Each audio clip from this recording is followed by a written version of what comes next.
Eu recebi aqui uma pergunta e eu vou tentar responder rapidamente, já que o tempo nos é contrário. É uma pessoa que tem o meu zap e ele mandou a seguinte pergunta para mim. Pastor, qual o significado das 2.300 tardes e manhãs do texto de Daniel 8,14? Isso tem alguma coisa a ver com aquela doutrina dos adventistas do sétimo dia? Qual a explicação desse texto? Então, hoje, dia 22 de outubro de 2019, está fazendo 175 anos que a Igreja Adventista do Sétimo Dia criou uma doutrina para explicar o que nada aconteceu. Então, no começo do século XIX, ali, 1820, 1830, Guilherme Miller, um fazendeiro batista, e mais um grupo de pessoas começaram a pregar, baseado em Daniel 8,14, que em 1843 Jesus voltaria à Terra para purificar o mundo. Seria a volta de Jesus. E aí ele começou a pregar isso, deu 1843, era março de 1843, nada aconteceu. Então houve ali um grande entristecimento daquelas milleritas. Aí um auxiliar dele, chamado Samuel Snow, refez os cálculos e chegou a 22 de outubro de 1844, baseado em Daniel 8,14. E aí eles de novo fizeram toda aquela expectativa, aguardaram a volta de Jesus e, obviamente, como está lá em Mateus 24:36, daquele dia e hora o homem não sabe, Jesus não voltou. Essa história, dentro do Adventismo, é chamado de grande desapontamento. Eu tenho aqui um livro muito raro, tá aí, ó, chamado História do Adventismo, de Maxwell, tradutor desse livro, Azenilto Brito, editado pela Casa Publicadora Brasileira. Esse meu aqui é de 1982 e aqui vai contar essa história desse desapontamento que os adventistas sofreram no dia 22 de outubro de 1844. E aí eles já estavam praticamente derrotados, praticamente vencidos pela falsa profecia, entendendo que realmente houve um erro. O próprio Guilherme Miller assume esse erro, volta para a Igreja Batista, ele morre como batista, ele não agrega outro movimento, embora aqui neste livro está dito também que ele foi um dos maiores profetas que já existiu, mas disse uma profecia que não aconteceu, porque o que ele acreditava não aconteceu. Até que um outro personagem chamado Hiram Edson, no meio de um milharal, e eu não sei o que esse Cleopas do milharal, como diz esse livro, estava ali fazendo sei lá o quê. Mas naquele milharal ele olhou para o céu e ele teve uma visão. E nessa visão, Jesus Cristo pela primeira vez saía do santo lugar celestial e entrava no Santíssimo. É como se o céu tivesse um lugar mais santo que o outro, como aqui na Terra. Que é um absurdo, né? Imagine vocês supor que lá no céu tem um átrio exterior, que lá no céu tem um santo lugar e um santíssimo. Então, na cabeça desse Hiram Edson, Jesus estava no átrio exterior e aí, em determinado momento, ou seja, em 1844, 22 de outubro de 1844, ele adentra a presença do Pai pela primeira vez para fazer essa intercessão que eles vão chamar de juízo investigativo. Eles vão, como diz Ellen White aqui na página 450 a 460 deste livro, depende da edição dele aí, mas ela fala neste livro, para fazer um tal de juízo investigativo, para ver então quem vai ser salvo e quem não vai ser salvo. Ele vai analisar as obras, a piedade, e aí, segundo os adventistas, vai se ver quem pode ou não entrar no céu. Imagine vocês o apóstolo Paulo sendo investigado. Os apóstolos do Cordeiro, que o nome deles estão lá no alicerce da cidade celestial, sendo investigado para ver se serão salvos. Olha o descalabro. E aqui tem uma nota também.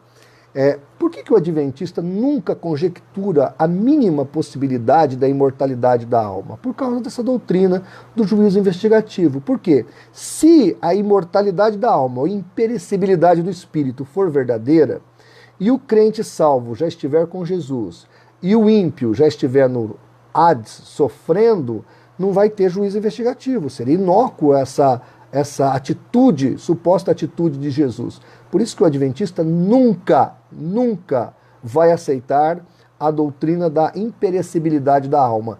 Não porque não seja bíblica, porque uma doutrina é excludente da outra. Se você provar que a imortalidade da alma existe, você destrói todo o argumento da ideia do juízo investigativo. Mas olha que interessante, vamos começar já com uma contradição. Porque no Administração da Igreja, página 20, Casa Publicadora Brasileira, o texto citando as palavras de Iram Edson, diz assim: vi distinta e claramente, ao fim dos 2.300 dias, que entrava naquele dia 22 de outubro de 1844, pela primeira vez, no segundo compartimento do santuário, e tinha uma obra a realizar no lugar santíssimo, antes da sua volta à Terra. Então, aqui nós estamos lendo que Iram Edson, esse Cleopas do milharal, ele tem essa visão e ele entende que pela primeira vez, Jesus estava entrando, então, diante do Pai. Isso em 1844. Aí nós temos os primeiros escritos de Ellen G. White, página 253, e ela discordando de Iram Edson. Ela fala assim: o sacerdote ministrava em ambos os compartimentos do terrestre, lá diariamente ao primeiro compartimento, mas entrava no lugar santíssimo apenas uma vez ao ano, para purificá-lo dos pecados que tinham sido levados ali. Vi que Jesus ministrava em ambos os compartimentos do santuário celestial. Então, Ellen White está dizendo que Jesus, desde quando foi assunto aos céus, ele entrava uma vez por ano no Santíssimo. Já o Iram Edson, que criou essa doutrina, falou que ele entrou pela primeira vez somente em 22 de outubro de 1844. Então aqui nós já temos uma contradição. Isso aqui é literalmente uma contradição, porque se Iram Edson está certo, Ellen White está errada. E se Ellen White está errada, o Iram Edson, que teve a primeira visão, que concatenou a ideia, que deu digamos assim, o combustível para desenvolver toda essa tese, está errado. E aí começa a questão. Então, o nosso internauta perguntou sobre as 2.300 tardes e manhãs de Daniel 8,14. Vamos ler o texto então? Daniel 8,14. Se você tiver uma Bíblia aí, pega a sua Bíblia, acompanhe comigo a leitura do texto. Diz assim: e ele me disse, até 2.300 tardes e manhãs, e o santuário será purificado. Então, Guilherme Miller, quando leu esse texto, ele transformou 2.300 tardes e manhãs em dias, depois transformou em anos, depois fez um cálculo pautado em Esdras capítulo 2, quando fala da reconstrução do templo em 457, subtraiu de 2.300 e chegou à data de 1843. Era uma teoria. E eu vou dizer para você uma coisa interessante. Apesar de ser uma teoria absurda e sem base bíblica, porque Mateus 24:36 proíbe esse tipo de cálculo, esse tipo de previsão, ainda tinha uma certa coerência. Porque quando você lê o livro de Daniel, o livro de Daniel acontece na terra. O livro de Daniel não tem nada a ver com o céu. O livro de Daniel está no contexto da terra. Por isso que Guilherme Miller, neste aspecto, ele tinha uma certa razão. Ele achava que, se caso esse texto servisse para contar alguma data, seria para Deus vir e purificar a terra. Quando isso não acontece, Então o Irã Edson vai inventar que na verdade ele sai do santo lugar e entra no Santíssimo, no céu, para purificar o céu dos nossos pecados, porque veja, o nosso pecado aqui vai tudo para o céu, contamina o céu. E aí então, a história do Irã Edson é que Jesus então entra ali para fazer esse juízo investigativo, ver quem vai se salvar, quem não vai. Depois ele sai do santuário com os pecados de toda a humanidade, e olha que interessante, e joga sobre Satanás. Essa é uma outra história que num determinado momento eu quero falar desse corredentor chamado Satanás dentro da Igreja Adventista do Sétimo Dia. Mas isso aí é um outro vídeo depois. A grande questão é Daniel 8,14. A gente tem que explicar o texto de Daniel 8,14. Bom, mas antes, leia o capítulo todo de Daniel capítulo 8. Leia todo o capítulo. Você vai ver que é muito interessante. E observe que o capítulo 7 e o capítulo 9, eles estão em épocas diferentes. Não há uma sequência cronológica, não é que Daniel está escrevendo um livro contínuo. Não, ele tem um propósito a escrever o 7, ele tem um propósito a escrever o 8 e ele tem um propósito a escrever o 9. Os adventistas misturam tudo, tiram todas as visões de Daniel do contexto, são várias visões que ele tem, e aí fazem uma confusão exegética abissal. E isso é grave, pessoal. Você não pode tirar o texto do contexto. Outra coisa, eu sei que os adventistas sabem disso, mas tem uma coisa chamada perícope. Perícope, dentro da teologia, é quando você pega um texto, uma ideia dentro de um texto, e pega o começo e vai até o fim dela. Por quê? A Bíblia, no original, não tinha capítulo e versículo. Isso foi acrescentado, tá ok? Já no século XV, século XVI. Então, o que acontece? Você tem que pegar o livro que você está estudando e ver os vários assuntos que tem dentro desse mesmo livro. Aí você determina a perícope. Então você começa, às vezes, no meio de um capítulo e vai terminar no meio do outro capítulo. Ali seria uma perícope, ou seja, um período de tempo que fala do mesmo assunto. Se você não tiver esse critério para analisar a palavra de Deus, Jesus amado, aí é pretexto para heresia, para tudo quanto é lado. Você precisa ter o cuidado, o zelo de analisar a perícope. Texto, contexto, perícope. Se você não fizer isso, é gravíssimo. Mas olha, pega o versículo 13 de Daniel 8, para a gente poder ter um contexto rápido ali, para nós podermos entender o que Daniel está falando. Depois ouvi um santo que falava. Então havia dois anjos, santo aqui é anjos. Havia dois anjos conversando. E disse ao outro santo, aquele que falava: até quando durará a visão do sacrifício contínuo e da transgressão assoladora, para que sejam entregues o santuário e o exército, a fim de serem pisados? Então veja que o versículo 13, os santos aqui que estão conversando, que são anjos, eles têm uma preocupação. Qual é a preocupação deles? É o sacrifício contínuo. Porque no templo em Israel, em Jerusalém, havia um sacrifício pela tarde e um pela manhã. Um pela tarde, um pela manhã. Então, um anjo está conversando com outro e ele quer saber quando é que esse sacrifício vai voltar. O sacrifício foi encerrado. Acabou o sacrifício. O versículo 12, inclusive, se você quiser ler, acompanha aí, ó. E um exército foi dado contra o sacrifício contínuo, por causa da transgressão, e lançou a verdade por terra, e o fez e o prosperou. Então aqui está falando que alguém foi lá, atacou o templo, e cortou e acabou com o sacrifício contínuo que existia. Então a preocupação dos anjos aqui que estão conversando é com esse sacrifício contínuo. Aí um pergunta para o outro: até quando esse sacrifício vai ser interrompido? Aí vem a resposta no versículo 14: até 2.300 tardes e manhã, e o santuário será purificado. Então essa é a ideia. E você pode ler todo o contexto, que aí você pode pegar do versículo 8, se possível ler tudo, mas se pegar do versículo 8 para frente, você já vai entender o que está falando a história aqui. E por incrível que pareça, a explicação dessa história, de Daniel capítulo 8, 14, está no Novo Testamento. Pastor, aonde? João capítulo 10, João capítulo 10, verso 22. João 10, verso 22 e 23. Chama-se a festa da dedicação ou Chanukah. Olha que interessante. Faça uma pesquisa aí sobre a festa da dedicação ou Chanukah.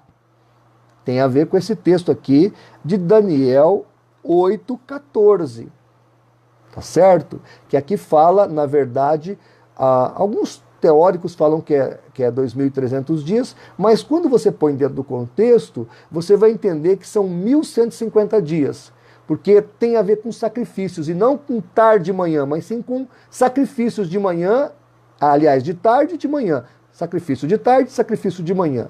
Então, dentro dessa ótica, são 1.150 dias. Bom, então já dá errado aí se você transformar esses dias em anos, porque não é factual.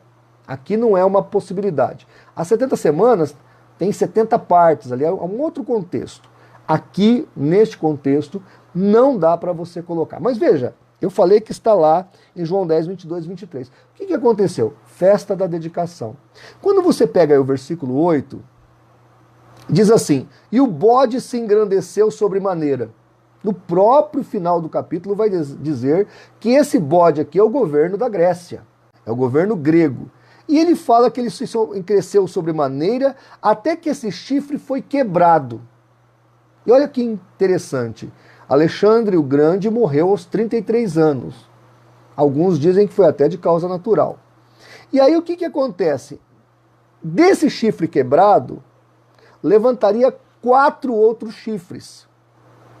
E foi exatamente isso que aconteceu com Alexandre o Grande. Ele morre e se levanta no lugar dele 4 reis. Essa história é tão precisa que os teólogos da teologia liberal não acreditam que foi Daniel que escreveu esse texto.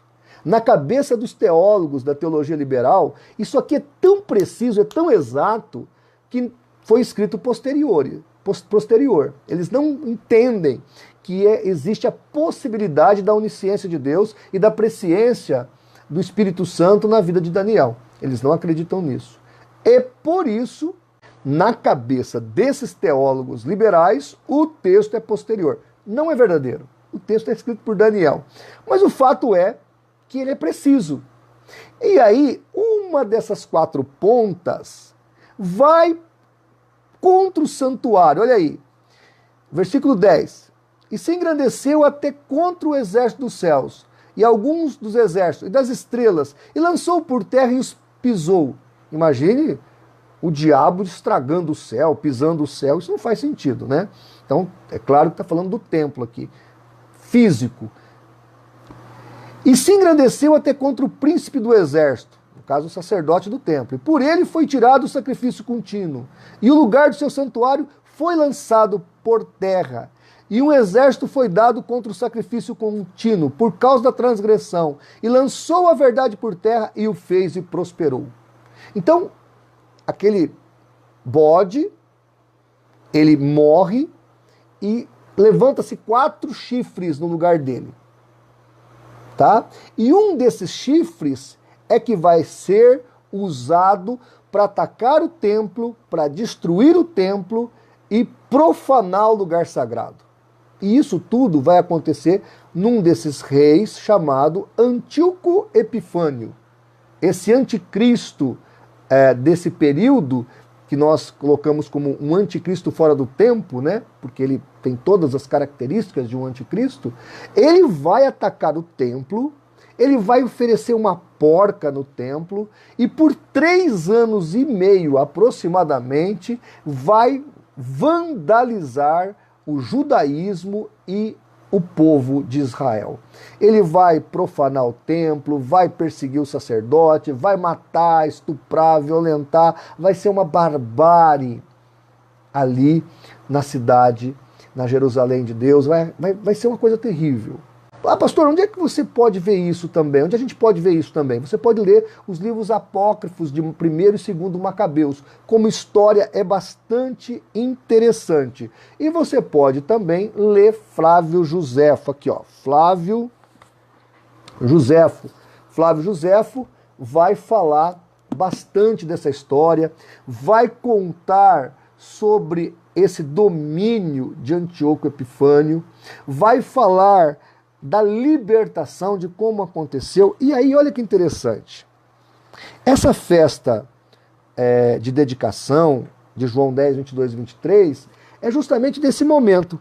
Eu me lembro que uma vez eu mostrei isso para um adventista, um teólogo adventista, ele foi para os Estados Unidos fazer reciclagem. Mas aqui no livro do Flávio Josefo, eu tenho o volume 1, obra completa, o meu é de edição, deixa eu ver aqui a edição, mas acho que é a primeira edição que saiu em português. É a primeira edição de 1992, o meu. E ele vai comentar aqui sobre essa história, sobre esse Antíoco Epifânio e sobre Daniel 8,14. E ele vai dizer o seguinte, olha que legal. Isso se deu no mesmo dia em que 3 anos antes o templo tinha sido indignamente profanado por Antíoco Epifânio e abandonado. Aí ele vai dar umas datas aqui e ele continua. Como o profeta Daniel tinha predito, 408 anos antes, dizendo clara e distintamente que o templo seria profanado pelos macedônios. Judas celebrou durante 8 dias, com todo o povo, por meio de solenidades e sacrifícios, a festa da restauração do templo, e não houve regozijo honesto a que eles não se entregassem durante todo esse tempo. Então, a teologia judaica, não sou eu não, essa não é uma interpretação pessoal minha. Está aqui, olha, está no livro História dos Hebreus, livro 12º, 475. Nesse livro aqui é a página 291. Então, Flávio Josefo, que era um fariseu, tá ok? Ele vai interpretar Daniel capítulo 8, versículo 14, e ele vai entender que esse período de 3 anos e meio tinha se cumprido, e por isso, inclusive ele diz que por isso que os macabeus se rebelaram. A rebelião dos macabeus foi diante do texto de Daniel. Eles entenderam que a profecia do profeta estava ali, patente aos olhos deles. Era uma profecia cumprida, e que Deus seria com os macabeus e que eles iriam purificar o templo. E foi dito e feito. Foi isso que aconteceu. Então, qual é a explicação de Daniel 8,14? Pode ler o texto todo que você vai entender. Um rei da Grécia, ele vai dominar a Terra Santa e tudo mais, depois ele vai morrer. No lugar desse rei, que é Alexandre o Grande, se levanta 4 reis, outros reis, eles dividem o império entre si. Antíoco Epifânio fica com a terra, com a região da terra do Oriente, da terra de Israel, e ele vai profanar o templo, vai oferecer uma porca no altar, e por 3 anos e meio vai acontecer essa tragédia dentro do templo. Até que a família Macabeus lê Daniel capítulo 8, e entende que Deus estava dando um sinal que ele ia estar com os soldados que iriam se levantar contra o Antíoco Epifânio, iriam purificar o templo. E eles conseguiram. Tanto que lá em João 10, 22 e 23, é comemorado a festa da dedicação, que é justamente essa festa em que Judas Macabeus e a família Macabeus liberta e restaura o sacrifício contínuo. E volta a ter sacrifício no templo. Então o texto de Daniel 8 é o mais claro, todas as partes são reveladas, todo o contexto é revelado, não há dúvidas sobre isso. E aí, eu observei uma coisa muito interessante, que é o seguinte: eles escolheram uma data chamada 22, datada em 22 de 10 de 1844.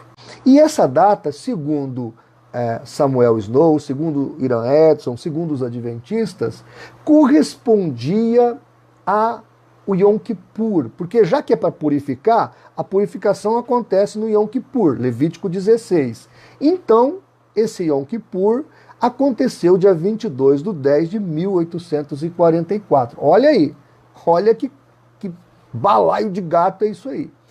E aí, queridos, nós vamos ter aí uma confusão.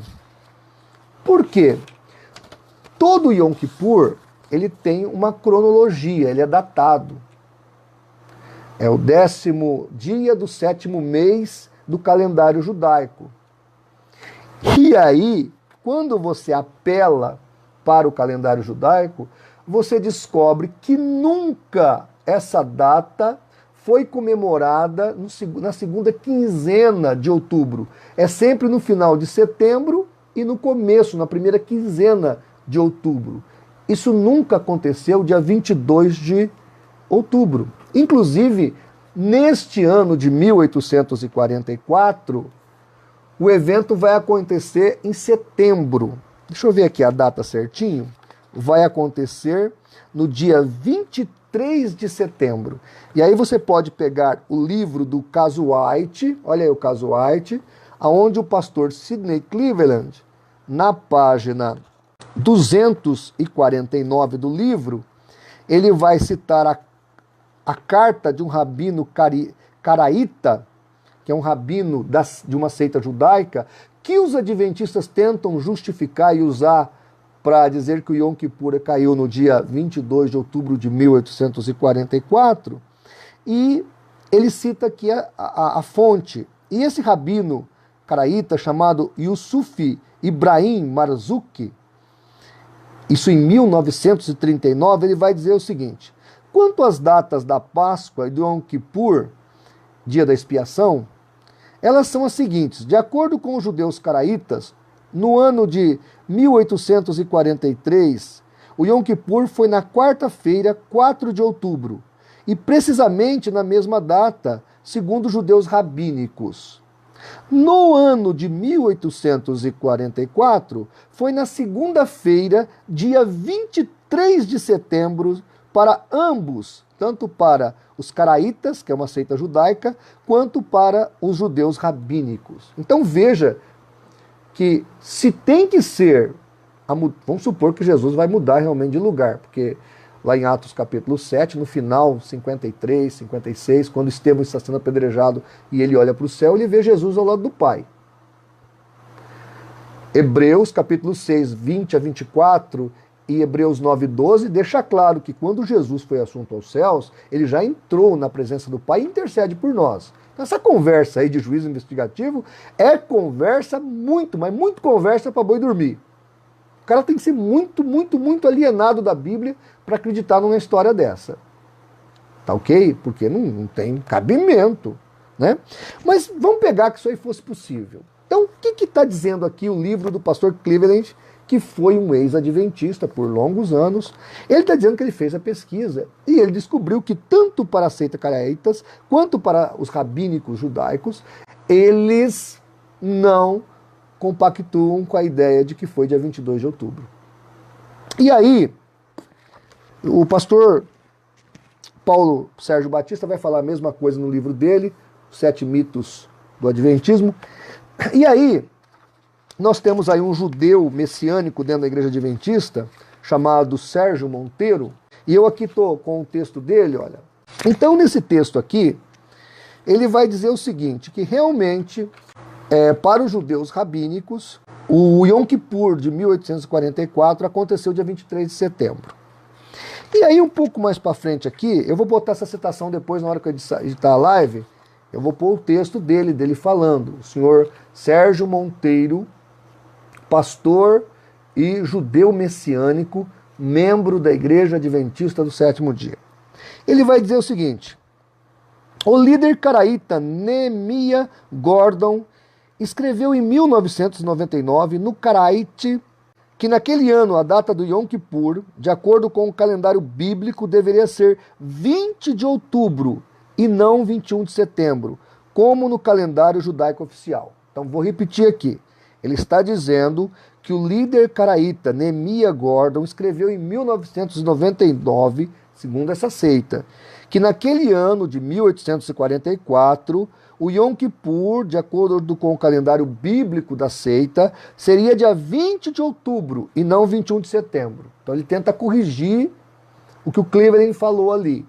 E aí o que ele fala no final do texto? Uma data muito próxima de 22 de outubro de 1844. Então veja que na maioria dos judeus, o judaísmo maciço, crê que foi realmente dia 23 de setembro.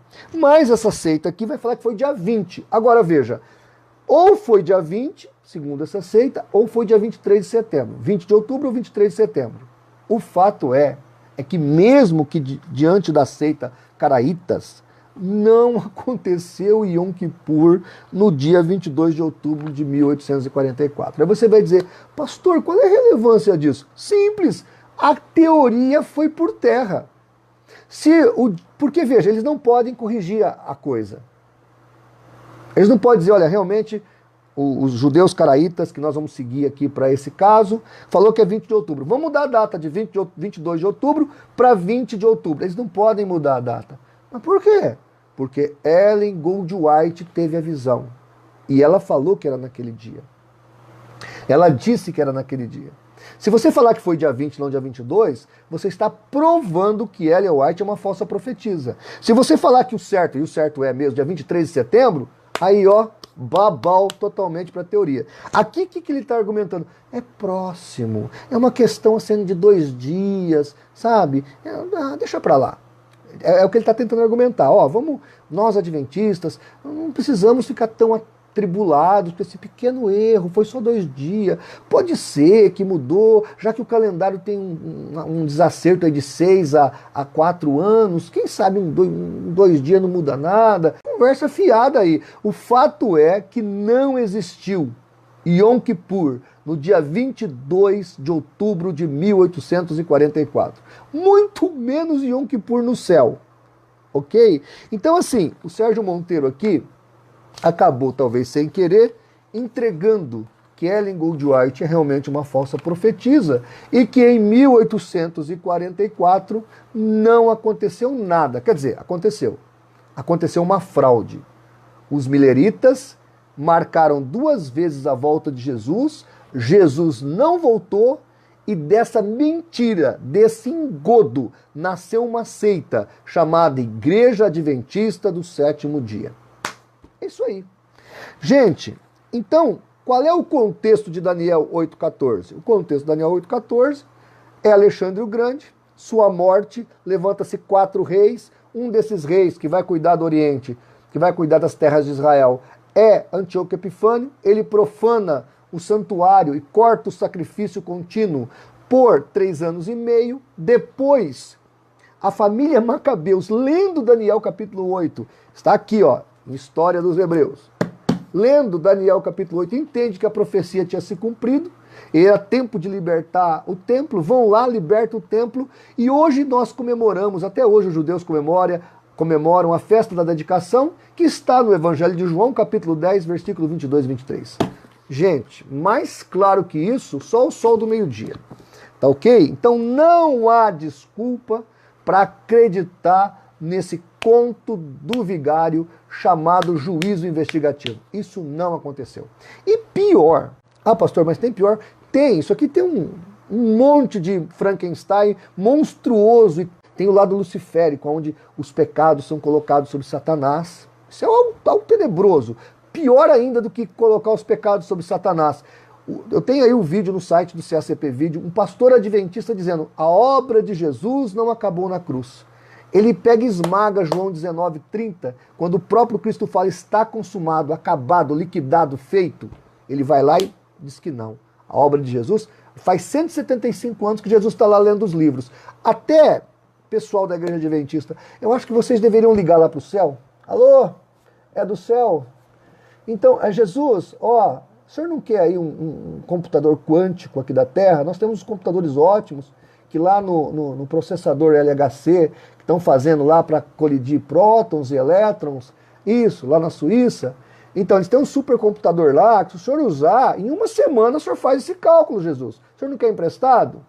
Porque, olha, gente, 175 anos, Jesus lendo livros para ver quem vai e quem não vai ser salvo? Tenha santa paciência. Tá, só o tempo já prova. Inclusive a Ellen White, ela não acreditava que ia demorar 175 anos. Ela falou que tem uma reunião que ela está presente, e ela fala, todos os que estão aqui nessa sala verão a volta de Jesus, verão a consumação de tudo, porque eles acreditavam que esse negócio ia ser rápido. E vou te falar uma coisa horrorosa, pior que isso tudo ainda. Os adventistas acreditam, gente, eles acreditam que tem livro nos céus. O cara me falou hoje, o adventista, na cabeça deles, Jesus está assim, ó, João da Silva, foi pai, casou com a dona Joana, teve 4 filhos, cometeu tantos pecados, pediu perdão 5 vezes. Eles acreditam que Jesus está lendo um livro igual esse aqui. Eles não entendem que o fato da Bíblia falar de livros de registro é uma figura para dizer que Deus tem tudo, sabe de tudo que a gente fez no passado, sabe de tudo que a gente realizou, seja bom ou mal. Eles não têm essa consciência, eles acreditam que tem livro no céu, eles acreditam que tem santuário no céu com lugar santo e lugar santíssimo, como se no céu pudesse ter um lugar mais santo que o outro. Puxa vida! E aí eles pousam de doutores, de donos da verdade, com uma doutrina dessa, gente. Puxa vida! Bem, eu acredito que nós demos aí uma resposta, depois aí na edição da live eu coloco as citações, e lamento que essa heresia perdure, tão esdrúxula, perdure 175 anos. Essa heresia não era mais para existir. É isso aí, pessoal. Estamos aqui fazendo pela verdade o que as seitas fazem pela mentira. E o meu desejo é que os adventistas acordem, se libertem e aceitem a Jesus como seu único e suficiente Salvador. Muito obrigado e até a próxima live.